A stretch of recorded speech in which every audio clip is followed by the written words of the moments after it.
Assalamualaikum warahmatullahi wabarakatuh.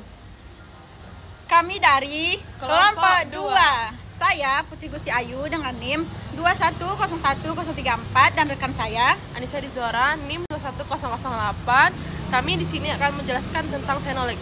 Selamat menyaksikan. Jadi yang akan kami bahas kali ini yang pertama yaitu definisi fenolik, yang kedua struktur dari fenolik, yang ketiga sifat fenolik, yang keempat ada contoh simplisia fenolik, yang kelima ada manfaat fenolik, dan yang terakhir yaitu identifikasi fenolik.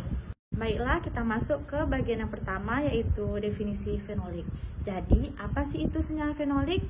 Senyawa fenolik adalah senyawa yang memiliki satu atau lebih gugus hidroksil yang menempel di cincin aromatik.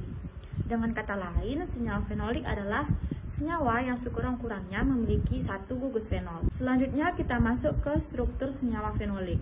Strukturnya ada 4. Yang pertama fenolik sederhana, yang kedua fenilpropanoid, yang ketiga lignan, dan yang terakhir asam ferulat. Baiklah, kita masuk ke yang pertama fenolik sederhana. Golongan senyawa-senyawa yang termasuk fenolik sederhana antara lain meliputi guaiacol, vanili, dan kresol. Dapat kita lihat di samping, ini merupakan struktur dari fenolik sederhana. Yang kedua yaitu fenilpropanoid. Fenilpropanoid merupakan senyawa fenol di alam yang mempunyai cincin aromatik dengan rantai samping terdiri dari 3 atom karbon. Dapat kita lihat di samping ini merupakan struktur dari fenilpropanoid. Yang ketiga yaitu lignan. Senyawa lignan memiliki struktur dasar atau struktur induk yang terdiri dari 2 unit fenilpropanoid yang tergabung melalui ikatan 8-8. Ikatan khas ini digunakan sebagai dasar penamaan lignan. Dan yang terakhir yaitu asam ferulat. Asam ferulat adalah senyawa fenolik yang dapat dihasilkan, salah satunya ialah dengan reaksi kondensasi vanili dengan asam malonat. Yang ketiga yaitu sifat fenolik. Sifat fenolik yang pertama sering terdapat dalam bentuk glikosida polar.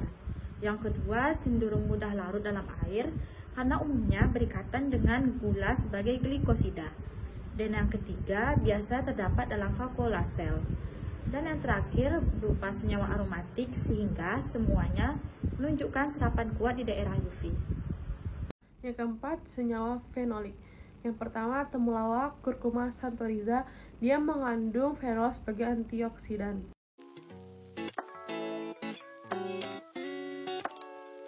Dan yang kedua itu adalah jahe Gingiber officinalis, mengandung fenol sebagai obat infeksi.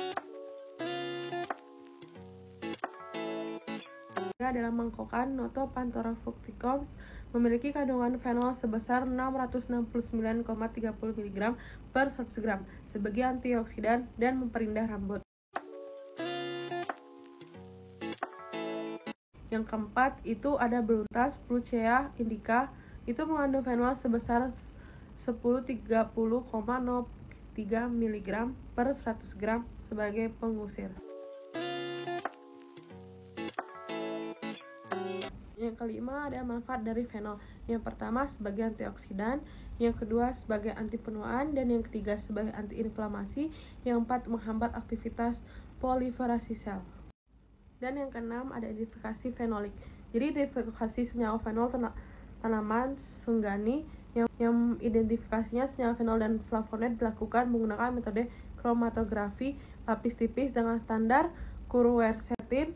Larutan ekstrak ektanol batang, daun, bunga, dan buah senggani masing-masing ditotalkan pada lempeng KLT GF 254 dan dielusi menggunakan kloroform metanol etil asetat air 80:18:6:2. Kemudian diamati bercak pada lampu UV 254 dan 366 nm. Setelah itu disemprot dengan reaksi FeCl3 yang akan menghasilkan warna hijau, merah, ungu, biru, atau hitam menandakan hasil positif dan berwarna kekuningan pada reaksi AlCl3. Sekian yang dapat kami jelaskan. Bila ada kesalahan mohon dimaafkan. Assalamualaikum warahmatullahi wabarakatuh.